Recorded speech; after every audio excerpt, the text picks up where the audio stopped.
56 million abortions occur annually worldwide, and though opinions on the matter are strong, many are simply unaware of how they actually work. So, regardless of whether you're pro-life or pro-choice, what actually happens during an abortion? Abortion procedures range from taking a pill to surgical options, often based on availability or how far along a pregnancy is, and 92% of legal US abortions take place within the first 13 weeks of gestation. The oral tablet is effective 49 days from one's last menstrual period.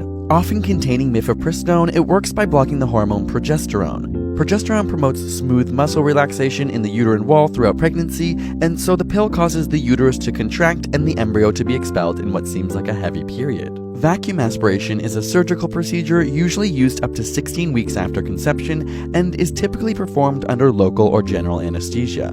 The cervix is numbed and opened wide enough to pass a slender tube into the uterus where suction is used to empty the contents. Within the same timeline, a DNC or dilation and curettage abortion can be used. First, the cervix is dilated using small instruments or medication, and then a curette is used to remove the contents of the uterus. If a pregnancy is between 12 to 24 weeks, a D&E or dilation and evacuation abortion is likely used, although only 1.2% of abortions occur after 21 weeks.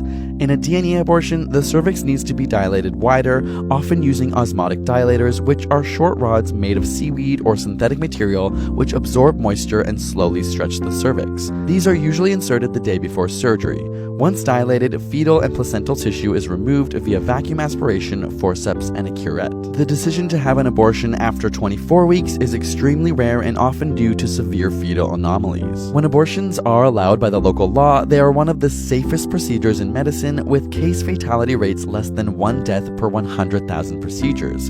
In the US, the risk of death associated with childbirth is 14 times higher in women than that of an abortion. There are also myths that abortion is linked to an increased risk of cancer, as well as difficulties in conceiving or carrying a future pregnancy, but both of these claims have been refuted by extensive medical research. However, unsafe abortions practiced by individuals without the necessary skills or in an environment that does not conform to medical standards cause an estimated 68,000 women to die yearly, while a further 5 million suffer temporary or permanent disability. Methods range from ingesting toxic solutions, inserting foreign bodies into the uterus, and even trauma. The World Health Organization has called unsafe abortions a preventable pandemic. And laws that limit a woman's access to an abortion or make abortions illegal do not reduce the number of abortions.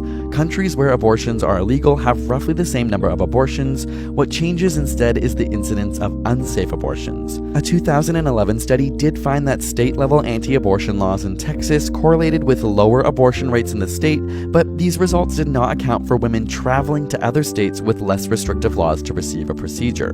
Conversely, researchers have found that sex education and access to contraceptive methods do reduce the number of abortions by minimizing unwanted pregnancies.